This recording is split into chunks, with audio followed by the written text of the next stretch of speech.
Story 1. Backstory. This is about my own mother, henceforth our entitled parent.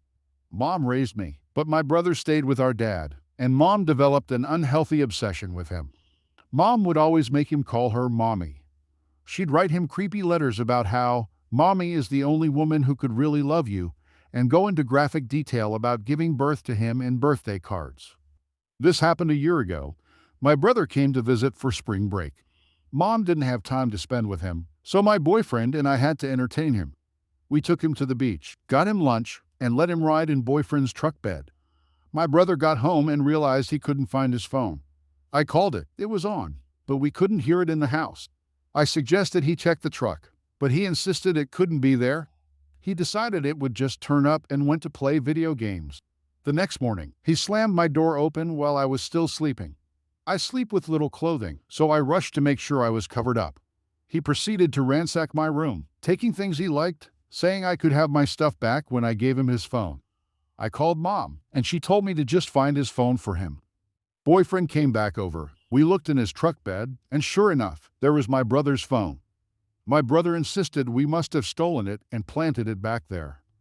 Fast forward, Mom realized having me entertain my brother wasn't the best plan, so she bought him a new toy to entertain himself with, a pellet gun. This wasn't just some airsoft gun with soft pellets and an orange tip. No, they got this thing from a hunting store. It was scoped and loaded with lead pellets designed to burst upon contact to kill small prey. Meanwhile, boyfriend and I were hanging out at my house, and boyfriend got a message asking to buy one of his hatchets. He was an aspiring blacksmith and had previously left the hatchet at my house. He went to get it from where he left it, and it was just gone. My brother had an obsession with weapons, including hatchets, so we assumed he took it. Boyfriend went up to the media room to confront my brother and ask for the hatchet back. My brother claimed he didn't even know what a hatchet was. Boyfriend tried to argue, but eventually decided it was easier to entertain the obvious lie and say, "Fine, then you won't mind if I just look around the room for it." My brother became instantly agitated and attempted to make a case that boyfriend and I stole his phone. So how dare he be accused of stealing now? He didn't want us in his room because we might steal something else. Heated words were exchanged, and it escalated to my brother pointing his new toy gun at boyfriend. Boyfriend retreated back to me. Now it was my turn. I thought I could go and try to rationalize with my brother. As soon as I got to his door, he was pointing his pellet gun at me. I was maybe 7 feet away, but he was still looking through his scope. He began a tirade of accusation, profanities, rationalizations, and threats. Apparently, my presence was threatening to him, and he informed me that since I had been warned, it would be my fault if I got shot.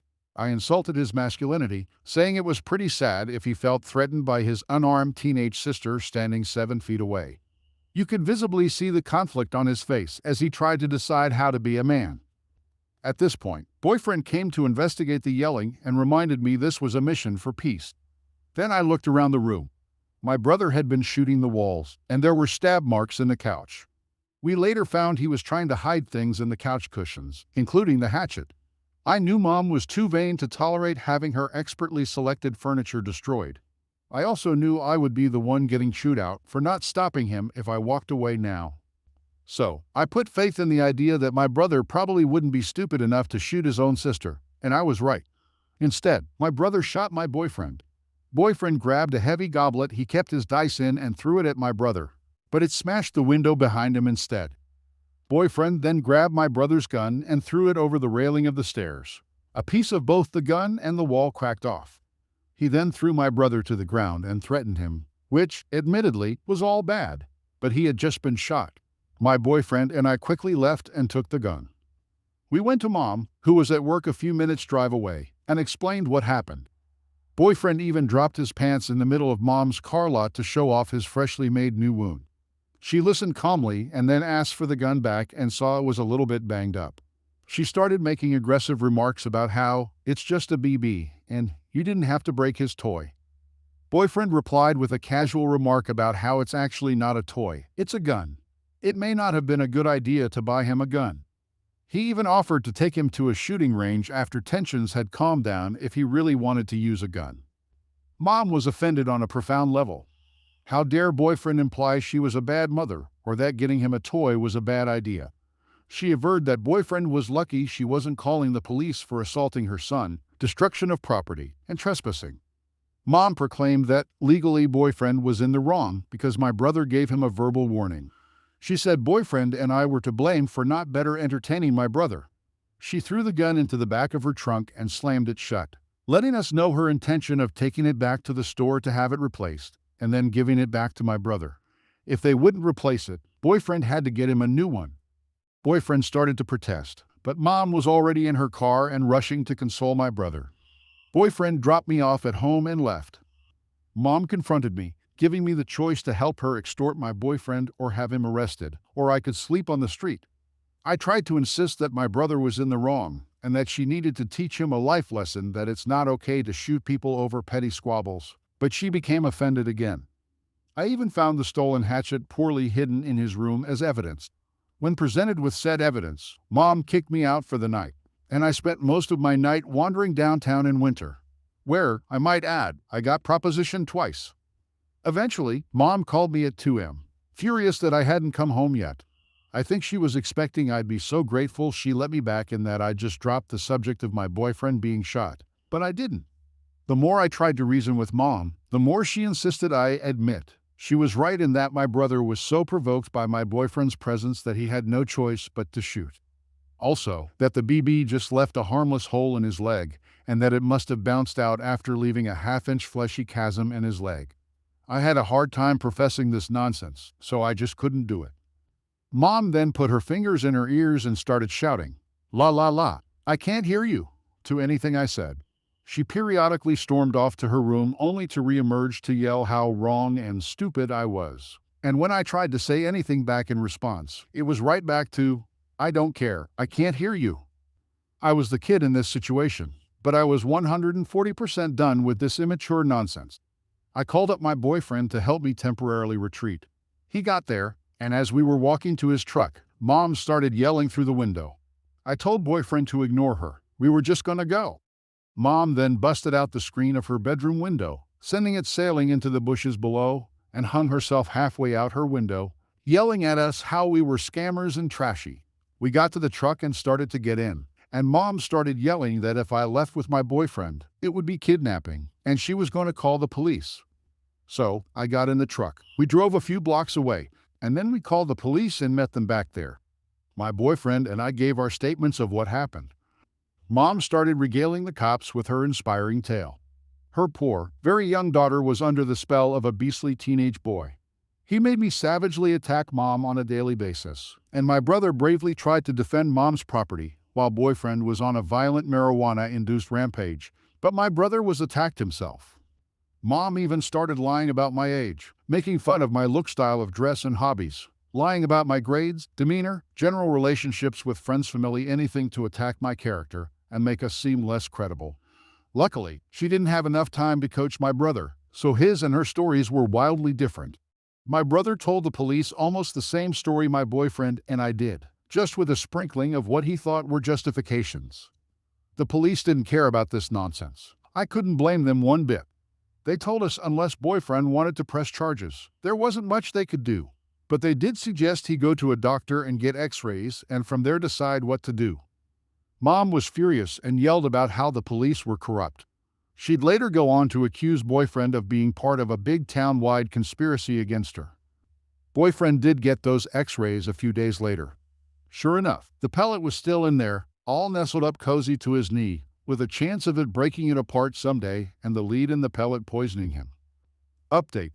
Boyfriend ended up pressing charges after he didn't want to get into all of that mess. And since my brother already admitted to shooting him prior to the police, it was clear he was going to be sent to a juvenile detention center unless my mother decided to settle and compensate my boyfriend for the damage he endured and then some more. And that's what she did. She ended up handing him a ton of money to not take away her baby from her. And that worked well for both of us. Story 2. So, I was in 9th grade or so in high school when this happened. At our school, we had a very special teacher I will call Mr. F. Mr. F had a reputation for being a complete jerk, but it was quite funny to provoke him because of his exaggerated reactions. When the class was loud, he would scratch the board with his fingernails, which made a loud and painful noise, or he would slap a book on his desk extremely loudly. Sometimes he would just shout, "Shut up," as loud as he could. One day, he got a whistle out of his bag that made a sound only children and teenagers could hear, and it was really painful. Fortunately, he wasn't regularly teaching in my class, but would sometimes replace another teacher who was sick. One time, he oversaw us in informatics class when the usual teacher hadn't given us work for the lesson she was absent. So the class and the teacher just killed time, having a casual conversation while messing around with the school computers. Mr. F gave some of us, including me, silly nicknames related to our first names. It wasn't a big deal for me, but everyone was in a pretty good mood because we didn't have to work. So I wanted to return the teasing. I asked Mr. F what his first name was, but he just said he wouldn't tell me. Multiple attempts by other students failed as well. Being the 14-year-old I was, I wouldn't give up so easily. So I went into the school foyer after class, where a board with photos of all the teachers with their full names hung on the wall. Having his first name, I waited for the next class I would have with Mr. F, which fortunately was just in a few days. He replaced our music teacher, but everyone just worked on their group work while he approached all the groups from time to time, picking on the students. That all went by without any noteworthy incidents until the end of the music class. While everyone was leaving the classroom as quickly as possible to get home, it was Friday afternoon. He was chatting with a student at the door. I was one of the last to leave the room when I said something like, "Bye, Frank," changed the name to Mr. F while passing him on the way out. At that moment, something must have snapped in him. Before I could reach the staircase, the student he was chatting with ran to me and said that Mr. F wanted me to come back immediately. That wasn't even necessary because Mr. F already rushed out of the classroom and approached me. For about 5 minutes, he shouted at me about how disrespectful I was to call him by his first name, and that if we weren't in school, he would have slapped me in the face, even touching my cheek to underline that. This was all because I called him by his first name after he called me by a silly nickname that I didn't even permit. After that, I went home and told my mom the story, who immediately made an appointment with the school principal. At that time, we had just got a new principal after the old one retired. That new principal apparently didn't like Mr. F, and Mr. F didn't like the new principal. After I told him what had happened, he was completely on my side, saying it wasn't disrespectful at all to call Mr. F by his first name after he gave me an embarrassing nickname. He also said that this wasn't the first time an incident had occurred with Mr. F, and he would have a very serious talk with him. 2 weeks later, Mr. F was gone. Unfortunately, in Germany, teachers are considered state officers and can't be fired very easily. So when a school doesn't want to employ a teacher, they get shifted to another school. A few years after that incident, I was at a party where students from half a dozen different schools were present, and every single one of them knew Mr. F because he had been at that school for a few months, then done something inappropriate and got shifted somewhere else. He probably is still somewhere out there terrorizing students with little to no consequences.